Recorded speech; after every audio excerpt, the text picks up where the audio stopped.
I've got new reporting this morning on Jim Jordan's quickly narrowing path to the speakership. A senior Republican House member tells me he has spoken to 20 Republicans who are vowing to block Jordan if he forces a vote on Tuesday. He can only afford to lose 4. A big reason why Republicans don't want to reward the hardliners who ousted Kevin McCarthy and sunk Steve Scalise. This member told me we can't reward this behavior. He said we can't let a small group be dictators.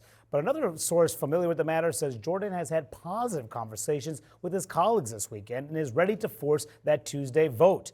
Jordan believes he can eventually convince the holdouts to back him. Our panel is back. Leanne, you're in the hallways every day with me, talking to these members, getting a sense of where they are. What do you think of Jordan's strategy, if he goes through with this Tuesday vote, potentially to dare those members to go up and vote for somebody else at this time? Well, as one senior Republican aide told me, it's risky because many people, I should say, who I talk to say that Jordan does not have the votes and that he's not going to get the votes. There is a lot of hard feelings. There's a lot of division. There's a lot of, disarray within the Republican Party. So I think that the question is, some people want him to have this vote just to put people on the record, see where everyone stands, how much support he is lacking. There's another Republican who told me that it is actually very dangerous to put a vote on the floor to show how many people would vote against Donald Trump, because Donald Trump isn't backing Jordan, and against Jim Jordan.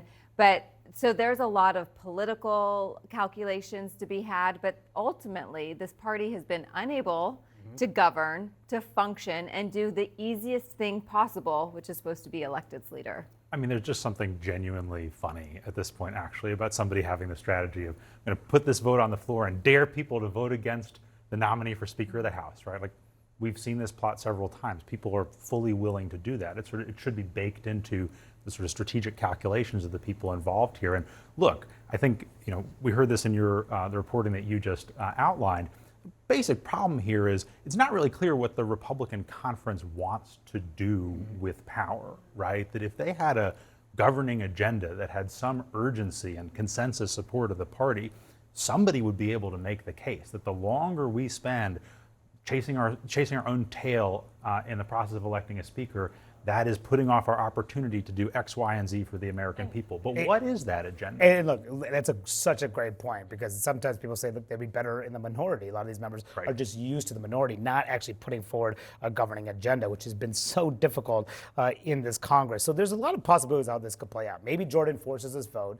Maybe he drops out. There has a conference meeting, I'm told, tomorrow evening. House Republicans are expected to meet. They're expected to discuss their way forward. We'll see how that goes here. There's also the possibility that others could jump in if Jordan drops out. Some names have been floated, Congressman Mike Johnson, Congressman Mark Green, Byron Donalds, Tom Emmer, Patrick McHenry, who's the interim speaker, even former Speaker Kevin McCarthy himself. The problem is that none of them seem possible to get 217 votes, which is really the underlying problem in all of this. Right, and to Alex's point, if Israel being attacked by Hamas, I think there was some thought that after that happened, that maybe that would rally Republicans to move very quickly to try to find a speaker, and that didn't even get them to unify and find a speaker, and they left for the weekend. And one House Republican texted me saying that the fact that they can't even get a speaker and be able to pass aid for Israel sends the wrong signal to adversaries that democracy can't work. Yeah. So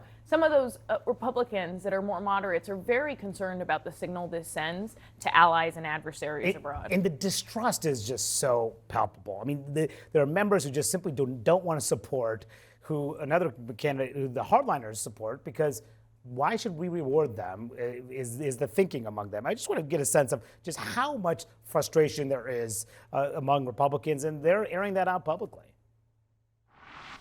How does that make you guys look?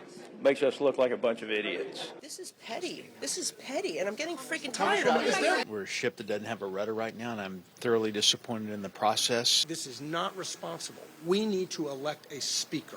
We've allowed emotion to get in the way of logic. People are looking for a perfect system. They shouldn't be looking at the U.S. House right now.